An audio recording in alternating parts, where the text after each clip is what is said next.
மழை நிலவரம் குறித்து ரமணன் அவர்கள் செய்தியாளர்களை சந்தித்து வருகிறார். ஒரு சில இடங்களில் கனமழையும் ஓரிரு இடங்களில் கன மற்றும் மிக கனமழை மற்றும் மிக கனன்னு சொல்றேன் முதல்ல சொல்றேன். அப்ப கண்டிப்பா பண்றேன். கனமழையை பொறுத்த மட்டிலே வட மாவட்டங்களில் நாம் எதிர்பார்க்கலாம். வட மாவட்டங்களை பொறுத்தவரை ஓரிரு இடங்களில் மிக கன மற்றும் அதி கனமழை இருக்கக்கூடும். ஒரு சில இடங்களில் கனமழை எதிர்பார்க்கலாம். கடல் கொந்தளிப்பாக இருக்கும் என்ற காரணத்தினாலே வாரம் 24 மணி நேரத்திற்கு மீனவர்கள் யாரும் கடலுக்கு செல்ல வேண்டாம் என்று கேட்டுக் கொள்ளப்படுகின்றனர். கடலோர பகுதியை பொறுத்தவரையிலே காற்றின் வேகமானது மணிக்கு 55 முதல் 65 வரை வீசக்கூடும். 75 வரை போகக்கூடும். சென்னை நகரை பொறுத்தவரை வானம் மேகமூட்டத்துடன் இருக்கும். விட்டு விட்டு மழை பெய்யும். சில நேரங்களில் கனமழையும் இருக்கக்கூடும். இது கரை கடந்த பின்பு கடலோர மாவட்டங்களிலே மழை அளவு குறையும். உள் மாவட்டங்களிலே பொறுத்தவரையில் மழை அளவு அதிகரிக்கும் என்று நாம் எதிர்பார்க்கலாம். ஓகே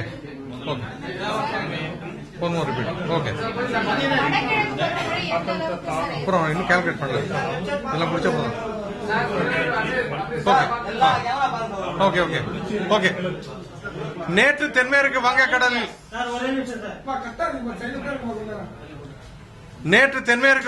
பகுதியில் நிலை கொண்டிருந்த அந்த தாழ்வு மண்டலமானது வலுப்பெற்று ஒரு ஆழ்ந்த காற்றழுத்த தாழ்வு மண்டலமாக மாறியுள்ளது. இந்த ஆழ்ந்த காற்றழுத்த தாழ்வு மண்டலமானது இன்று காலை 8 மணி அளவிலே புதுச்சேரிக்கு கிழக்கு தென்கிழே 60 கிலோமீட்டர் தொலைவில் நிலை கொண்டிருந்தது. இந்த நிகழ்வானது மதியத்திற்கு பிறகு கடலூர் அருகே கரை கடக்கும் என்று எதிர்பார்க்கப்படுகின்றது. இந்த நிகழ்வின் காரணமாக கடலோர பகுதிகளிலே காற்றின் வேகம் மணிக்கு 55 முதல் 65 கிலோமீட்டர் இருக்கக்கூடும். 75 கிலோமீட்டர் வரை செல்லக்கூடும். இந்த நிகழ்வின் காரணமாக கடல் கொந்தளிப்பாக இருக்கும் என்பதனால் மீனவர்கள் யாரும் வாரம் 24 மணி நேரத்திற்கு கடலுக்கு செல்ல வேண்டாம் என்று கேட்டுக் கொள்ளப்படுகின்றனர்.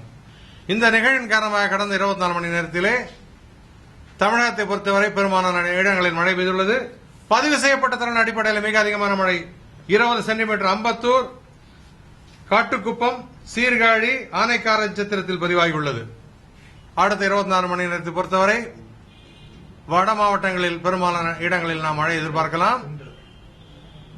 கனமழையை பொறுத்தவரை ஒரு சில இடங்களில் கனமழையும் ஓரிரு இடங்களில் மிக கன மற்றும் அதி கனமழை இருக்கக்கூடும். சென்னை நகரை பொறுத்தவரை வானம் மேகமூட்டத்துடன் இருக்கும். விட்டு விட்டு மழை பெய்யும். சில நேரம் கனமழையும் இருக்கலாம். இது கரை கடந்த பின்பு உள் மாவட்டத்திற்கு பயணிக்கும் பொழுது உள் மாவட்டங்களில் மழையின் அளவு அதிகரிக்கும். வாய்ப்பு இல்லை, அவ்வளவுதான். அதாவது ஒரு கடக்கிறதுனா ஒரு 2 hours கொடுக்கணும். ஏன்னா இந்த என்டையர் சிஸ்டம் உள்ள வரணும் இல்லையா? ஆமா, 2:30-3 மணி வரலாம் வச்சுக்கலாம் அட்லீஸ்ட் டெஃபினட்டா. எனக்கு உங்களுக்கு வந்து தெற்கு திசையிலிருந்து காற்று வரும்பொழுதுதான் அது வந்து பூரணமாக அந்த நிகழ்வே நிலப்பதிக்கு வந்ததுன்னு அர்த்தம். வட மாவட்டங்கள் தான். அது குறிப்பா நீங்க வந்து இந்த உள் மாவட்டங்கள்லாம் இருக்கு, திருவண்ணாமலை, கிருஷ்ணகிரி, தர்மபுரி, அந்த மாதிரி இந்த வட எல்லை ஏன்னா இது வந்து கர்நாடகா நோக்கி பணிக்கின்றது. அதனால அந்த மாவட்டங்களோட ரொம்ப நல்ல மழை இருக்கின்றது. கடலூருக்கு சவுத்துல வந்து கிடக்குறோம். ஆமா கடலூர் தெற்கு கரை கிடக்கு. கரை கிடக்க போகுது சார். ஆழ்ந்த காற்று தாழ்வு மண்டலம் தான்.